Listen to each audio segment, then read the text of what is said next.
Income Tax 2020, Practice Problem 1, Presentation 21, Itemized Deductions, Taxes you pay using the tax formula with the use of an Excel worksheet. Come in, relax with Income Tax 2020.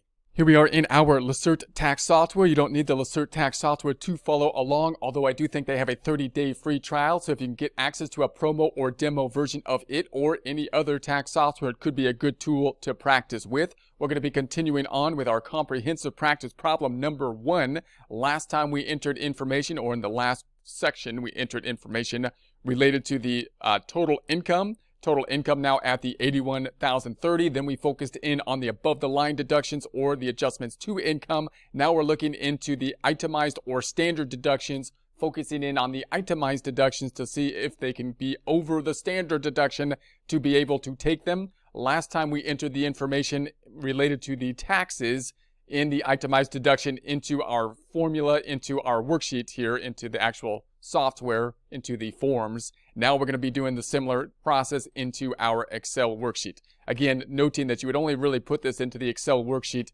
if it was worthwhile to do that. If you're close to being able to itemize and you want to then put it into the Excel worksheet to see whether we will do so, we will get there, but it won't be until we get to the interest income.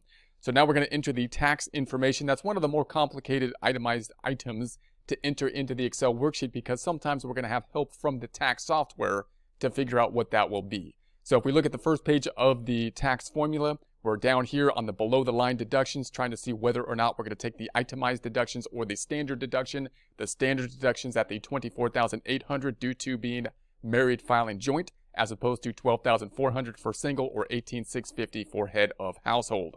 We're then going to go to the itemized items, and in the last time we added up our medical expenses. Now we're going to go down to our taxes and note that the taxes are usually not the thing that pushes us over. The next thing that typically would be the mortgage interest. So remember, we're going to take this from the source document as much as possible, from this information from the client, not from the tax return that we just input, so that we can double check our data input and basically be able to understand this a little bit better. We would be able to get this information from the prior year or have an idea about it, in that we would see that they had mortgage interest in the prior year and property taxes, and therefore we would ask for it this year. The information would be provided to us by the client, either in an organizer that we send to them saying, hey, this is what you did last year. Could you give me the similar information like for this year? Or they might have to we might just have to ask them and they'll tell us what it is. Notice that if we have the mortgage interest, a 1098 related to the mortgage interest, then we want to automatically ask, if we do not have, for the property taxes on the property, because you would think they would have that then. So then we're going to say that we were given the property taxes at the $6,500. It's basically a cash basis method, so they have to tell us how much was actually paid. They might give you the actual bills, or it might be paid in conjunction with their mortgage interest, so it might be given to you when we get the documentation for the 1098. Either way, we're looking basically cash basis method, $6,500. We're going to say here, also note that we then have the state taxes in this section. So if you're in a state like California that has a state income tax, then you're looking at the amount that was paid generally, not usually the liability, but the amount that was paid into it. We could get that from, in our practice problem thus far, the amount that was withheld in the California withholdings from the W-2s, but that is less than what is being calculated for the sales tax. So we're actually have to pull that number then from the software. And if you're in a state that doesn't have state income tax and you're dependent on the average sales tax amount calculation, then you're going to have to take that typically from the software, or else you can try to figure it out or make a complex Excel worksheet to figure it out. But that's one item that's kind of dependent on the Excel worksheet. So I would then, or on the tax software. So I would then go into the tax software, take a look at the taxes that are being calculated for the state sales tax. And this is a thing that could change basically as our income level changes based on whether it's the sales tax or the income tax and whatnot. So that's going to be at the 869. So I did take that directly from the software and pull that over. That gives us a total of $7,369. You might also have some small things like part of the DMV expenses might be related to local taxes that you can put in this section. But those are the major categories.